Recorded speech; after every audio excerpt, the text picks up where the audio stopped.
And today's startup network is the ecosystem which consists of different software solution, internet platform, which helps entrepreneurs to raise early stage rounds and investors to find outstanding startups and professionals to earn together with us. And historically, the oldest part of our ecosystem is battles.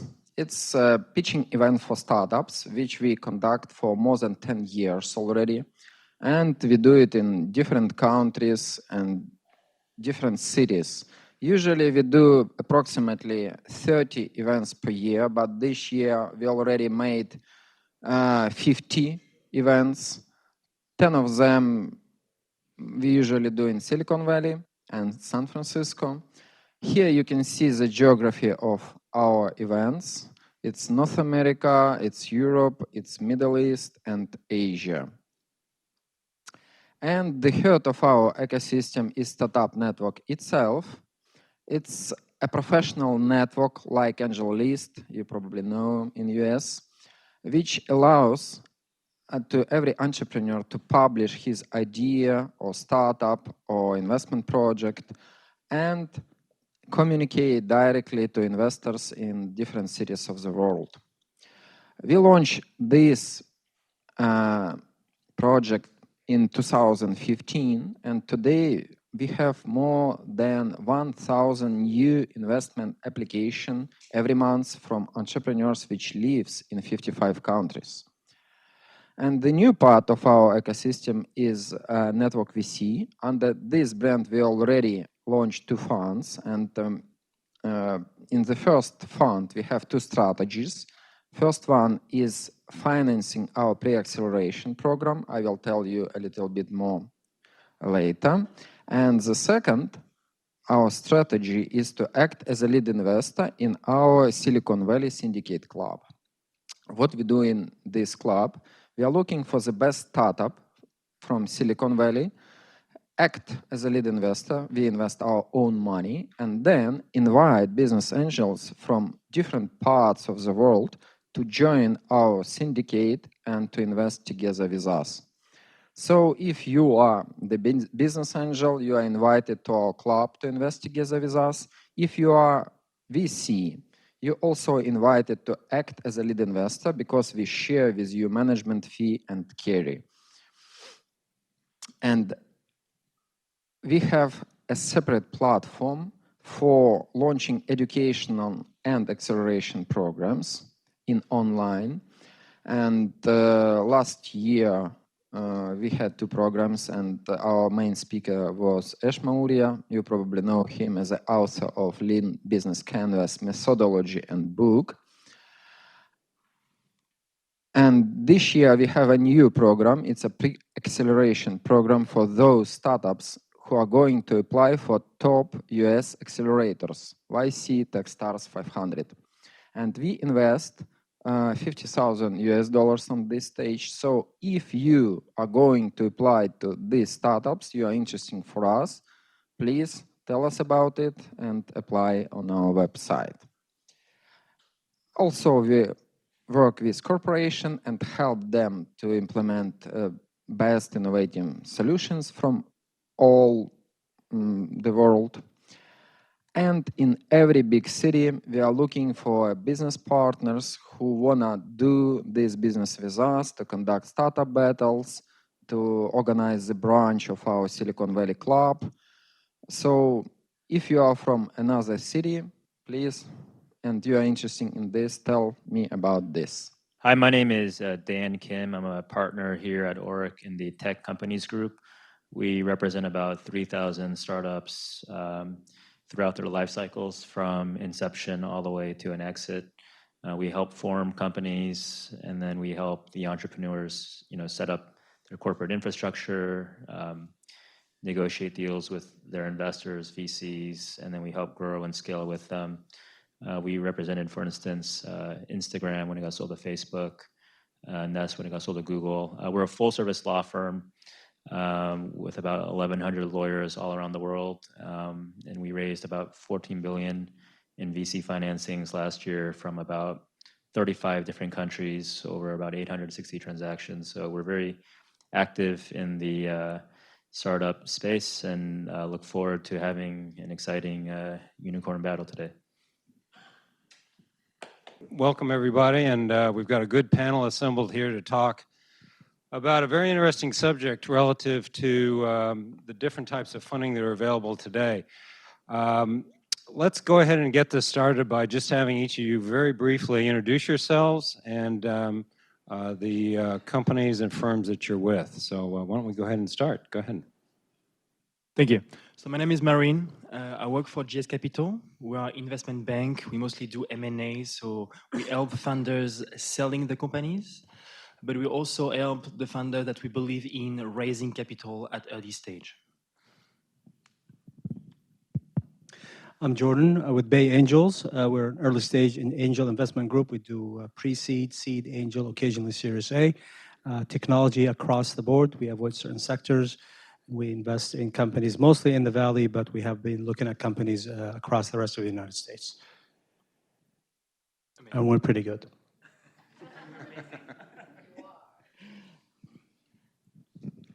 Hi, my name is Bill Baker, and I demand my own mic, please. Oh, yeah, well, it's a sharing economy. An entrepreneur, 25 years, currently with a fairly stealthy startup called Nutrition IQ. And I'm delighted to be here. I've participated in I'm actually from LA, and I drove all the way through the traffic from LA. But I've participated in 3 of the events, and I'm really, really impressed with the quality of the startup. So I'm here to learn as much as to observe. Hi, I'm Dan Kim. I've already given an intro, so I'll just keep it short. We're a global tech law firm passionate about entrepreneurship and working with startups. Great. Hi, my name is Jazzy, partner at Lego Ventures. I was an entrepreneur earlier in my life, sold my company, joined the venture capital world.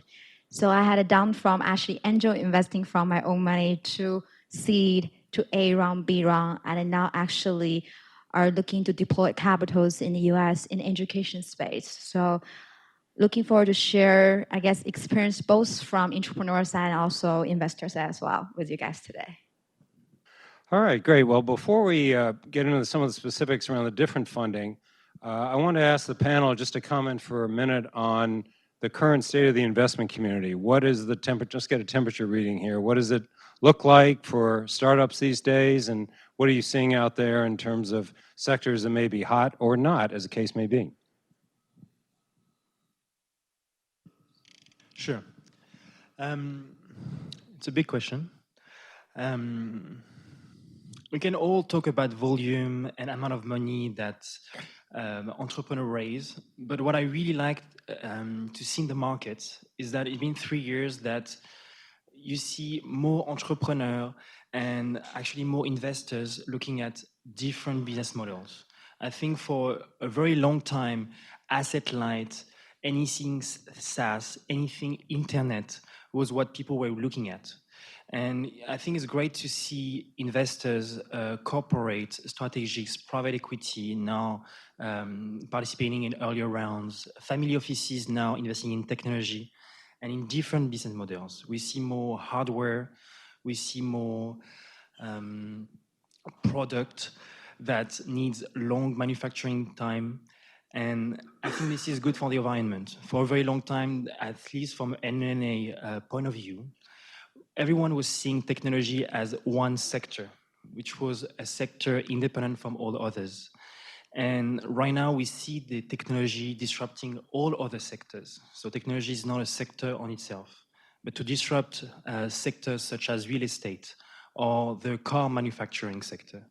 Well, you need different business models and you need different type of investors, and we see them more and more. Okay, Jordan, Bill, Jazzy, let's go next. Dan? I know. So we're in the angel stage. We're still in the fun stuff. What we see is enjoyable. If you fail 9 out of 10 times, you're still okay. We're not dealing with hundreds of millions of dollars or billions. we're in the fun stage. But what I'm seeing right now, it's very healthy, it's very robust. The world has woken up, literally, to this startup business. It's its own sector now, it's its own technology. People are gonna come out of college and they're gonna be entrepreneurs instead of going working for this and for that. It's gonna be a sector on its own. In terms of what's hot and what's not, I'm not sure what's hot, but I have realized there's a conversion of technologies to solve real problems in agriculture and transportation. In other words, they use an existing technology that's been around for 5, 6, 7 years. They pulling it together and they're making things happen. And that's the most fun.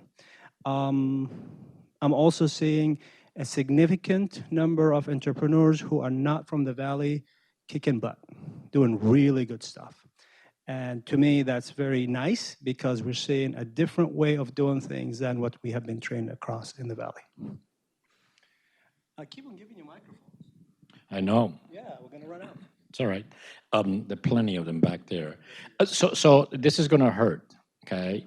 The good news is that there's a lot of money out there, a lot of money. I've never seen such a flow of money in my entire life, and I've been around long enough to make a statement that qualifies. On the other side, and it's a lot easier, it's never really easy for any entrepreneurs to raise capital, but the sources of capital are literally everywhere. As far as what is hot, I never really considered any trends. I do what interests me. I do what I think is going to be important the next year, 2 years, and so on and so forth. But by the same token, I also see a lot of money chasing Me Too kind of deals. I don't mean Me Too as in the movement. I mean Me Too as every other e-commerce, direct to this, direct to that, yet another app. It's just there's a lot of really bad ideas out there that are getting funded. That's not necessarily a good thing. I saw that during the dot-com days, and we know how that turned out. I saw that a bit later during the real estate crash. We know how that turned out, and just, I'm almost fearful of what's going to happen in the next couple of years or so.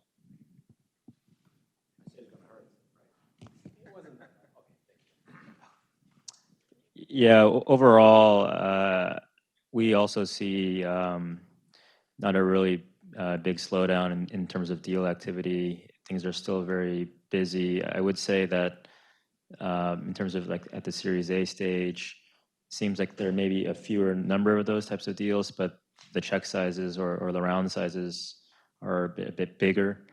In terms of industries, as was stated, technology is disrupting all industries. So like food tech actually seems to be getting pretty active these days with all kinds of food-related technology startups, AI, SaaS, and software, of course.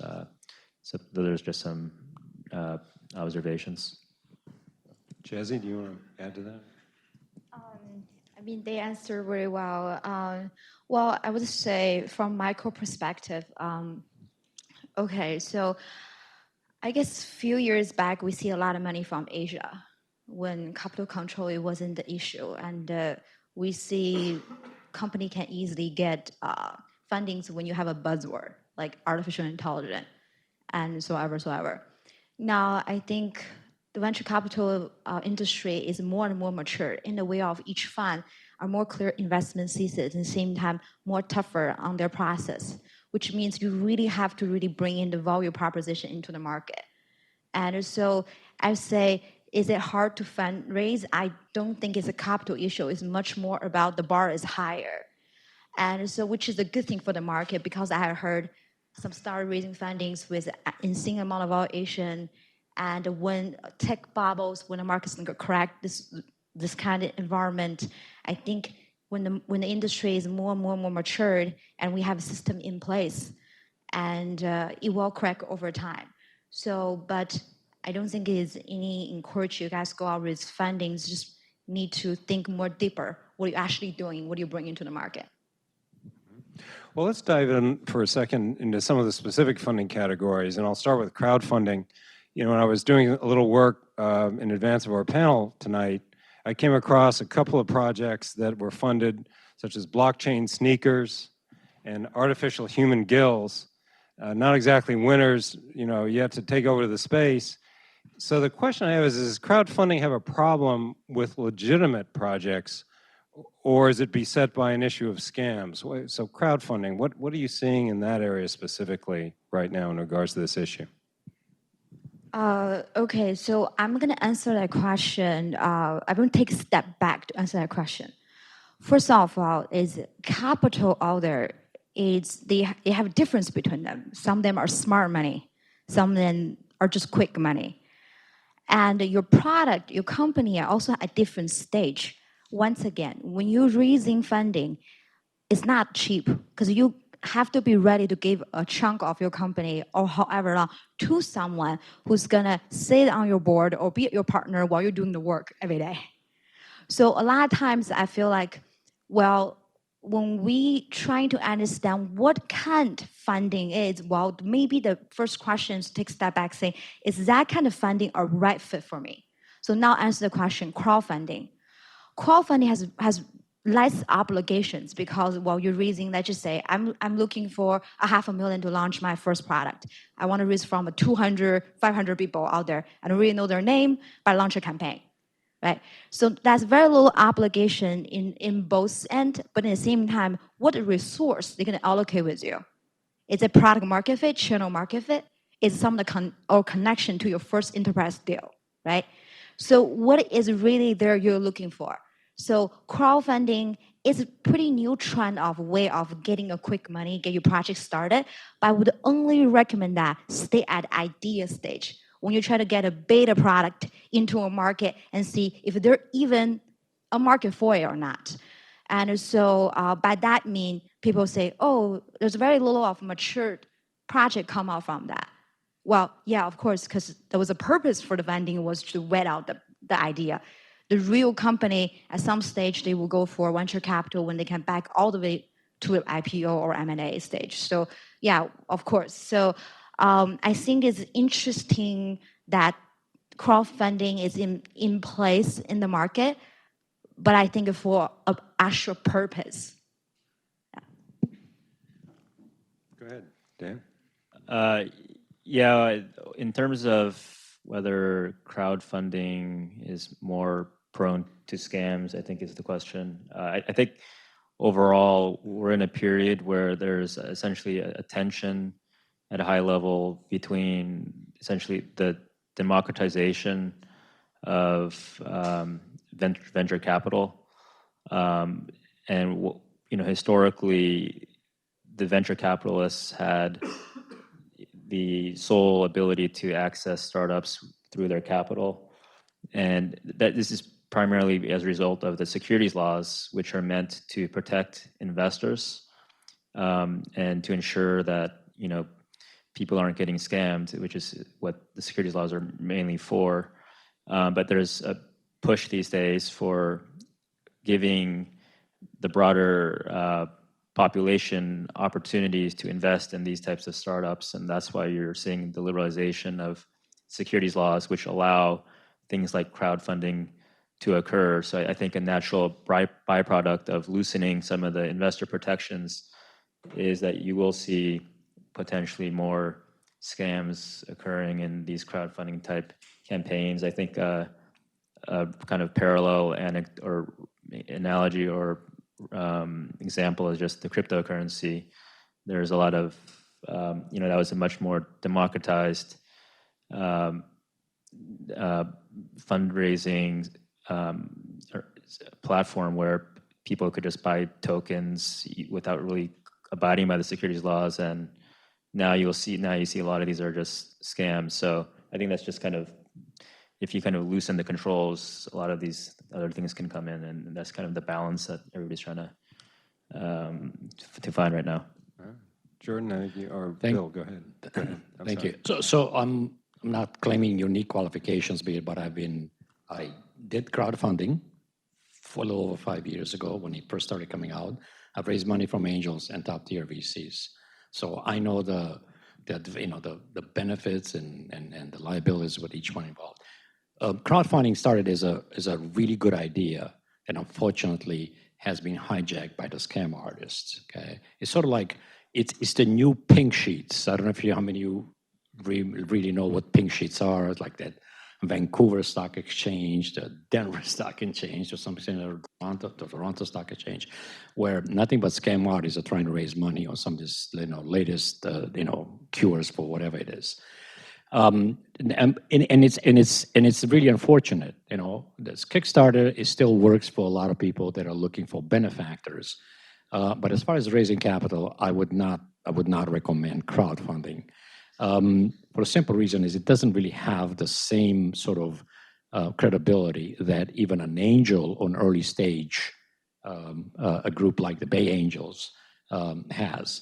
As far as VCs are concerned, this is also going to hurt. The whole world of VC funds, it's dead. The Sequoias, the Don Valentines, the Kleiners, and everybody else, those are all past in history. They've been replaced by early stage private equity. First thing I know, I'm sure you remember, that the first fund, the first seller fund, Sequoia Capital, a company I'm very familiar with, was $200 million. I think they just finished an $8 billion fund. That's not a venture capital.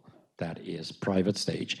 And because of that, they give up a lot of money, but the bar is much higher than it was before. Napkins, businessmen on napkins are not getting funded by venture capitalists. Bay Angels, I don't know, and perhaps you can add. We do napkins. You do napkins? Okay, I've got 2 of them. Yeah, give me.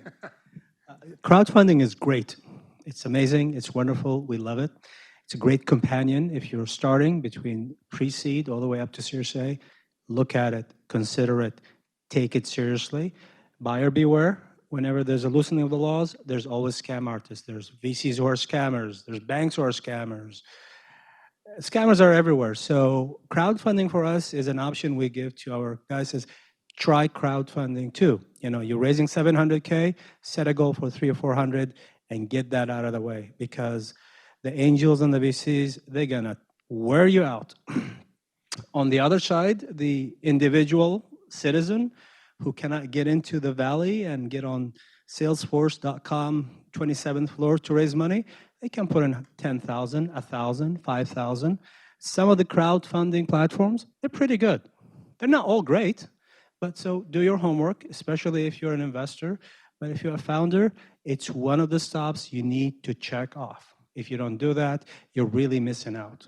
Because at this point, if you want 300K, 150 from Seed Invest, I have no interest in them, is not a bad idea. As far as Kickstarters and everything, it's something else. So I think crowdfunding is buyers beware, and it's here to stay, and I hope they grow and grow and grow. Yeah, absolutely agree. Crowdfunding is a great tool. It's part of the democratization of our investment space. And I'm a strong believer that we need to educate our population in investing, because it's a job at the end of the day. That's what people need to understand. You don't invest in crypto and get rich from one day to another. That's not true. And I mean, of course, it's not great, but I don't think there's great tools. Like VCs have drawbacks. Angel have drawbacks. I'm sorry. No. Yeah. And crowdfunding too. And it's a marketplace, right? So there's 2 sides of it. Are you a founder? Crowdfunder, yes, it's money, right? Still, and access to early adopters in a way. For investors, it's a way to get in touch with a company that you wouldn't have otherwise, because otherwise they talk to angels and VCs, and you don't even hear of them until it's too late. And we see it actually in the market by all these big companies that are very, very, very late stage and then go IPO. So what it means actually, it means that part of the growth does not profit the population, but only a very few, which is private equity and VCs. Well, all right. So Bill mentioned there's a lot of bad ideas out there. One angel investor recently posted a blog post saying that he was getting out of the business entirely because he thought there were a lot of bad ideas out there and it was a colossal waste of time. So Where does this leave in angel investing, in your view? Where, you know, we've talked about crowdfunding, a little about VCs. Where are you seeing angel investing going now? Who wants to take that first? Bill?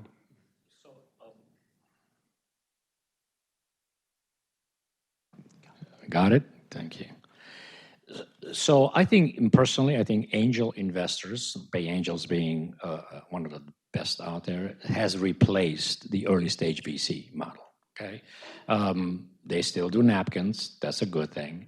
That's how Sequoia started, supposed to work. You're really funding an idea, okay? And of course, the jockey, the entrepreneur. At the end of the day, it comes down to that. I'm not a fan of crowdfunding because it's gotten, not only for the obvious reasons, but it's also a lot of work. And you're dealing with people you do not know. You don't know where the money comes from. You don't know who these people are. Thanks, Bill. Thanks for the plug. The role of angel investment has changed in the last couple of years. It was the true angel ideas and so forth, with 52 angel groups in the Valley that I know about, and there's a lot more I don't know. I think some of us are evolving into an institutional angel group that we go through processes and checklists and everything, and we look at ourselves as a pathway to VCs. So as VCs take deals from us, they have a sense of confidence. This is vetted. This is good. There's been some scrubbing and washing of it. We're also becoming more of a checkpoint for the founders.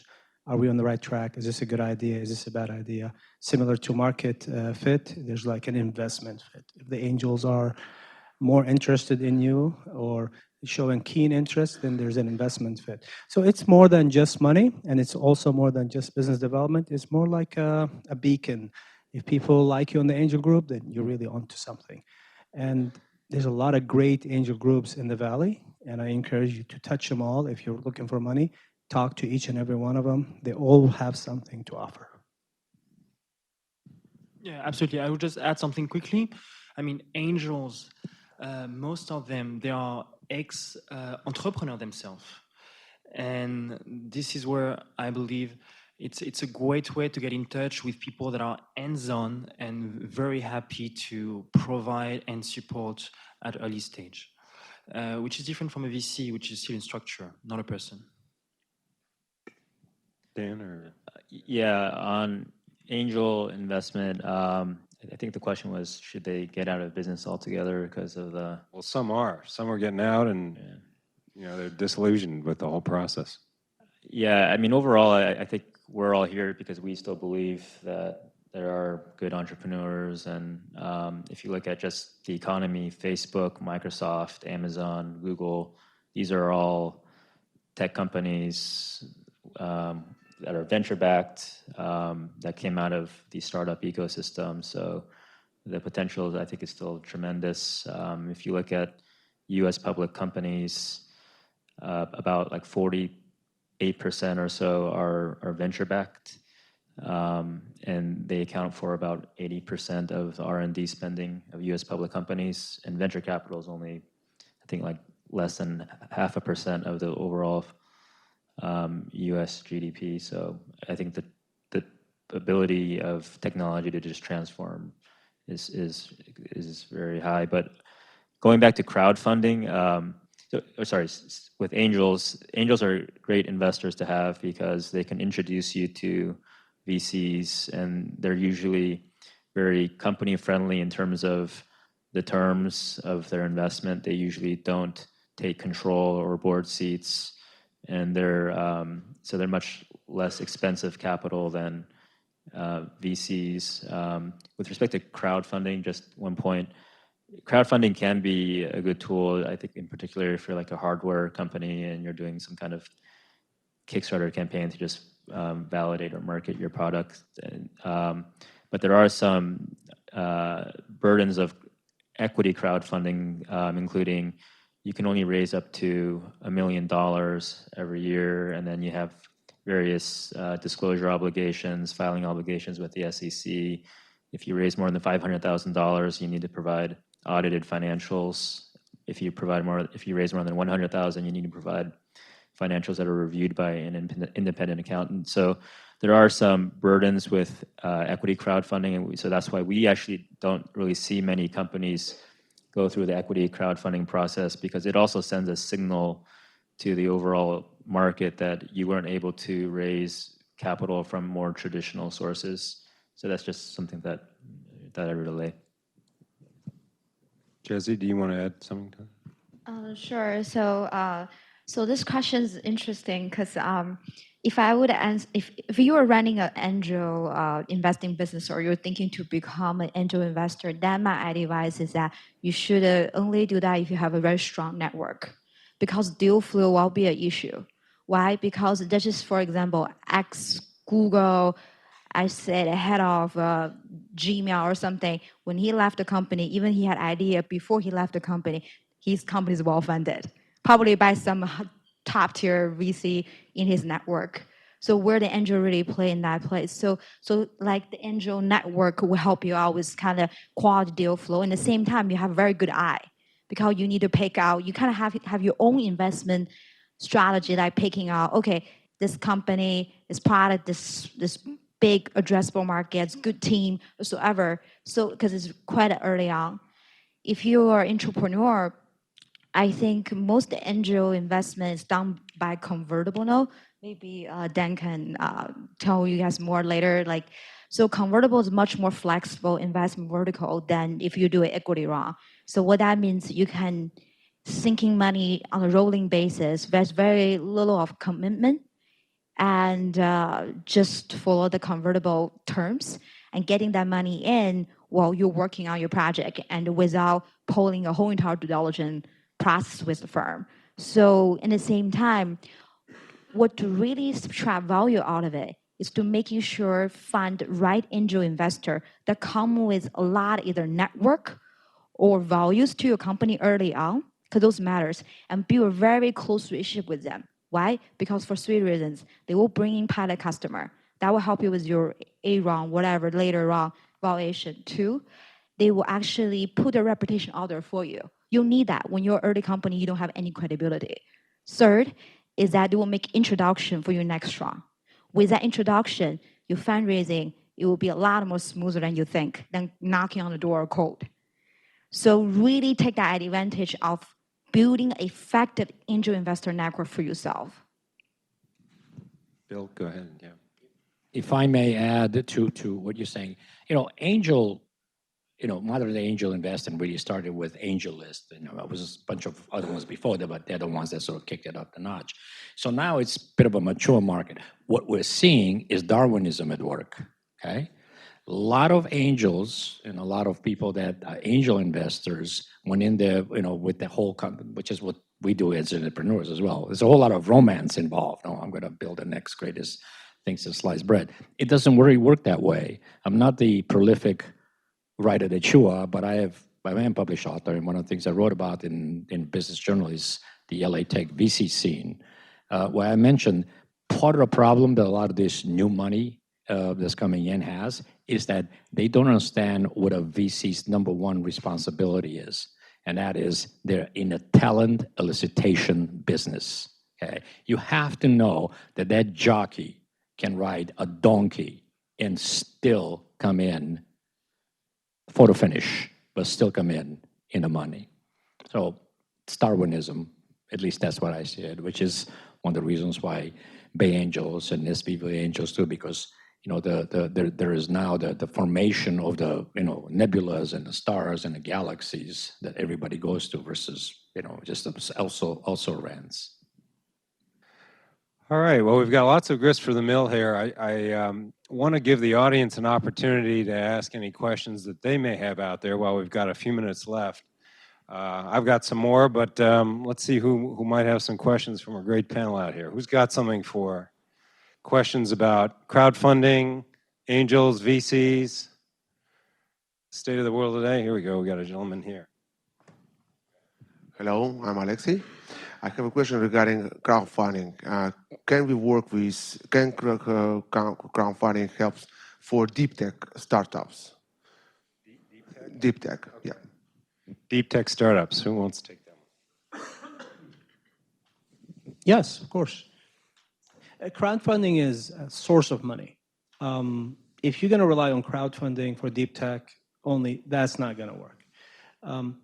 I tell all folks I work with, create a pie chart and break it down into X is going to come from angels, Y is going to come from people I know through my network, and Z may come from a crowdfunding or something else. Don't expect all your seed money to come from angels. Plan it accordingly. So if you're a deep tech company and you're really deep tech, you should not be thinking crowdfunding. But if you need a couple of $100,000 to finish up the round and you have the time and the resources, sure, why not? Money is money. As long as the majority of your investment comes from deep tech type investors that are going to propel you forward.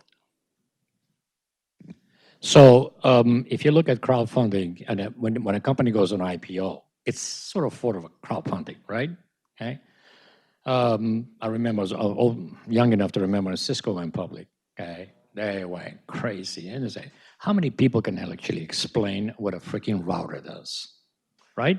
Okay, you know, the bottom line is that it doesn't really matter how deep the tech is. At the end of the day, it's really about the market, you know, and the opportunity that is perceived by the a potential investor. That's really what it comes down to. Go ahead, Dan. Yeah, I would just say that if you're a deep tech company, you're likely going to need a lot of capital, and there are limits on how much you can raise using equity crowdfunding. Again, $1 million, so that's likely not going to be enough to get you where you need to be. And there is liability in your disclosure documents using equity crowdfunding under the securities laws. So I just feel like deep tech is kind of more prone to people complaining or getting upset as to being misled, and there are other drawbacks of having to file disclosures with the SEC to the extent you want to keep things more confidential. That might be a bit more of an issue as well. So I would just be very thoughtful about doing an equity crowdfunding if you're a deep tech company, unless you've already kind of exhausted all your other avenues. Yeah, I agree.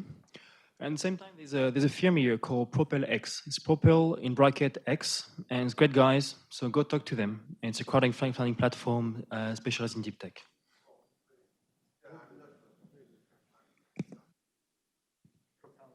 Propel X, yeah, that was the name of it there. Okay, other questions? Anyone? There's one gentleman over here. Yeah. It seems to me that a hot area kind of has been creating a platform, starting with eBay, and you can think of Netflix as a platform, and clearly Amazon, and so creating a market where there wasn't one before and taking a fraction of that. Do you think that's an accelerating area, something that's sort of peaking now, or what? No, it's something that will be always needed, but it's the most difficult business model to put in place because you don't even know when to start. Are you going to start with the offer or the demand? Anyone else want to comment on that? It's pretty robust. You will see more and more of these platforms bridging the gap between the brick and mortar and the consumer. I've seen several who are saying the brick and mortar industry is going down. We're going to create an e-commerce platform for them to pull customers from all over the world into their store virtually, keep them alive. So in the next 2 to 3 years, there's going to be a lot of these specializing in specific niche markets. It's going to be business as usual. I think that's the only way for the brick and mortars to have any sustainability. So platform is sort of kind of the latest terminology, but that has existed for a long time. I mentioned, Cisco earlier. Cisco was a platform for the internet.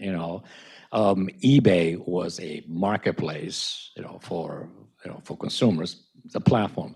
If a company is successful, it has to create a marketplace, okay, for transactions.